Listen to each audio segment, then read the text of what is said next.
I'm Matt Rather, and we are Overthinking Eurovision. The United Kingdom is one of the big five, the countries that go directly to the finals without competing in the semis first. And this might seem like an advantage, but it hasn't worked out that way. In fact, since the introduction of the Big Five in 1999, which was the Big Four back then because Italy was too cool for school, the UK has only cracked the top 10 twice and gotten the dreaded null points 3 times. They are the least successful of the Big Five nations, and so in 2011 the BBC announced that it would select Eurovision performers by itself, since the public was too enthralled by the electrifying first season of Downton Abbey. I don't dislike him. Oh, what a recommendation. So, in 2011 they sent a boy band. No dice. In 2012, they tried the exact opposite approach, sending 1970s lounge singer Engelbert Humperdinck. Next, they hoped that Bonnie Tyler was the hero they had been holding out for. In 2014, they sent a young singer-songwriter with an anthem about world peace. And last year, they tried something that was both refreshingly different and kind of embarrassing. So this year, the BBC had the good sense to give up and have a public selection show again. And the great British public, in their wisdom, selected these two guys, Joe and Jake. They met while competing on the UK's version of The Voice and teamed up to throw their joint hat into the Eurovision ring with You're Not Alone. By the way, there were 6 duets in Eurovision last year. This year, just these guys. So, what have we got? I'll be the answer you've been waiting for. Well, there's the tall one and the one with the good hair who plays the guitar. And they have what seems to be a pretty generic I'll Be There For You song. You're not alone, we're in this together.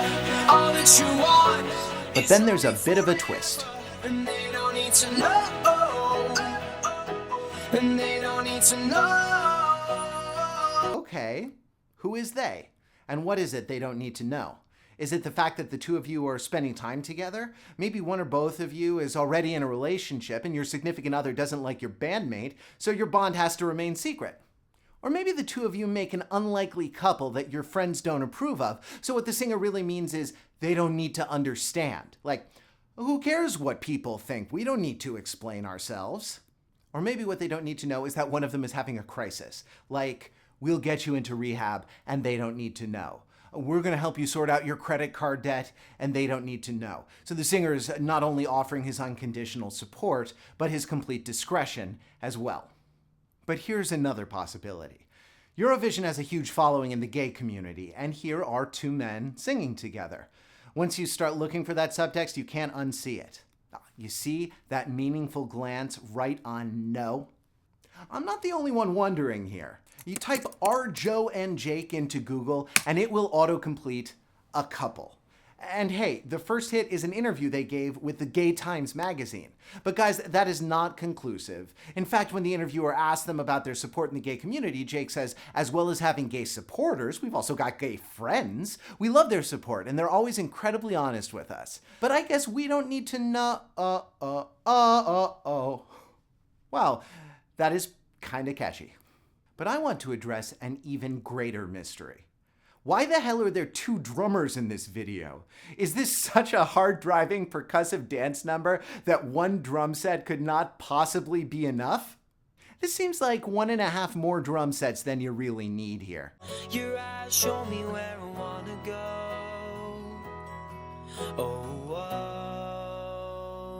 Anyway, I like these 2 kids, and I like the democracy of live selection shows, so I hope the UK does better than last year, which is a hell of a low bar, honestly.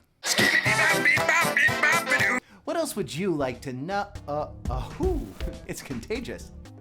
Let us know in the comments, and stay tuned to this channel for more Overthinking Eurovision.